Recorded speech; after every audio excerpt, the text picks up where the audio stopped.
Hi guys, welcome back to a all new episode on True Crime Tuesday. I'm your host Dr. Sane and I'm happy to be with you again. Today's video is about cannibalism and murder that took place in Canada. But before we get into that, remember to give me a like and subscribe if you enjoy the video. Don't forget to leave a comment as well. I love reading what you have to say. And don't forget to give me a like. Do it now. Guys, this story is not for all types of audiences as the details and pictures could be far too graphic for some viewers. Please employ viewer discretion. This is not for audiences under the age of 18. Guys, this terrible act of murder and cannibalism that took place on the evening of July 30th, 2008 is a story that's going to shock you. Tim McLean, a 22-year-old Canadian man, was stabbed, beheaded, and cannibalized while riding a Greyhound bus along the Trans-Canada Highway west of Manitoba. Tim McLean, a carnival barker, was returning home to Winnipeg after working at a fair in Edmonton. Now, for those who may not know what a carnival barker does, a carnival barker is a person who attempts to attract patrons to events such as a carnival or a circus by urging passing members of the public to attend the event by announcing attractions of the show.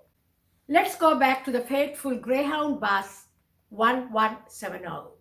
Vince Wagwan Lee, described as a tall man in his 40s with a shaved head and wearing sunglasses, boarded the bus and originally sat near the front of the bus, but later moved to sit next to Tim McLean. McLean, who barely acknowledged Lee, fell asleep against the window pane, headphones covering his ears. According to witnesses, Lee suddenly produced a large knife and began stabbing McLean in the neck and chest in a frenzy. While the victim was screaming in agony, the bus driver pulled to the side of the road. The driver and two other men made a heroic attempt to rescue McLean, but were chased away by Lee, who slashed at them from behind the locked bus doors. Lee ultimately decapitated McLean and displayed his severed head to those standing outside the bus, then returned to McLean's body and began severing other parts and consuming some of McLean's flesh. The onlookers were screaming, some crying huddled at the roadside, and some were vomiting. The other passengers were sprawled on the ground, wailing and howling in terror. The Royal Canadian Mounted Police, RCMP, arrived to find the killers still on board the bus, being prevented from escaping by another passenger, the bus driver and a truck driver who had with them a crowbar and hammers and weapons. The driver had engaged the emergency immobilizer system, rendering the vehicle inoperable. As Lee attempted to escape from the bus by breaking through a window, the officers tasered, arrested, and handcuffed him and placed him in the back of a police cruiser.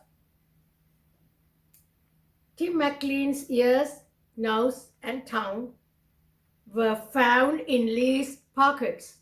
Police officers too observed Lee eating parts of the body.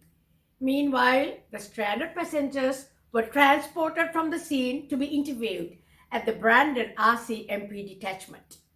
Lee cried out, "I have to stay on the bus forever."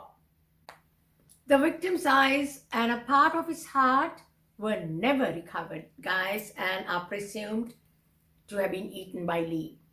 Garnet Caton, a witness, said the attacker seemed oblivious to others when he was attacking Tim, that Lee's calm demeanor was shocking. There was no rage or anything. He was like a robot, stabbing the guy, he said. Another witness had heard Lee chanting something. like a prayer?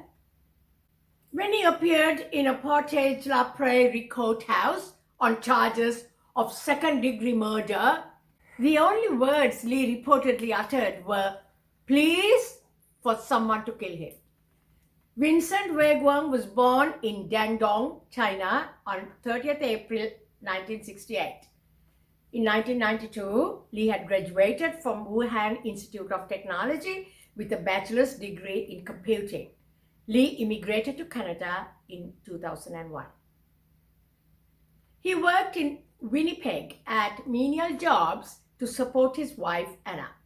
Lee was described as reliable, hardworking, and normal, and had not shown any sign of anger issues or mental instability, according to his employers. Guys, what happened that day remains a mystery. This man was apparently normal, had a family, a wife, and we're just wondering what happened that day.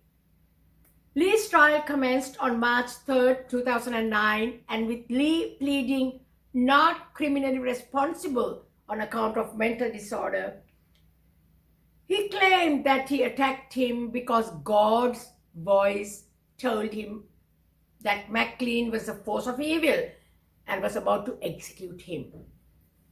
The presiding judge, John Schofield, accepted the diagnosis and ruled that Lee was not criminally responsible for the killing. Lee was sent to Selkirk Mental Health Center. In 2010, Lee was granted supervised outdoor walks within his mental facility as he was responding well to his psychiatric treatment. On July 17, 2014, the Toronto Sun reported that one of the first officers on the scene, Corporal Ken Barker of the RCMP, had committed suicide. The family stated in his obituary that he was suffering from post-traumatic stress disorder. On February 10, 2017, Lee was granted an absolute discharge with no legal obligations or restrictions pertaining to Lee's independent living. Guys, a lone madman could be a threat to anyone at any time. Some believe the best way to look after yourselves while traveling on public transport would be to be very alert to who is boarding the vehicle and who is sitting next to you. I don't know, guys, this may sound ridiculous and paranoid, but might save a life. Don't you think? More surveillance on buses and trains will definitely help too, I reckon. Before I go, guys, I need to inform you that American poet Joseph Fasano wrote the poem Vincent in 2015, a book-length poem based loosely on this event. You might like to read it, I thought. That's it from me tonight. Bye for now, guys. See you soon with more intriguing tales of our world. Take care and don't forget to give a thumbs up if you enjoyed the story. Please do not forget to subscribe to support the channel. And leave your comments, please, because I love reading your comments. Keep well, guys. Bye.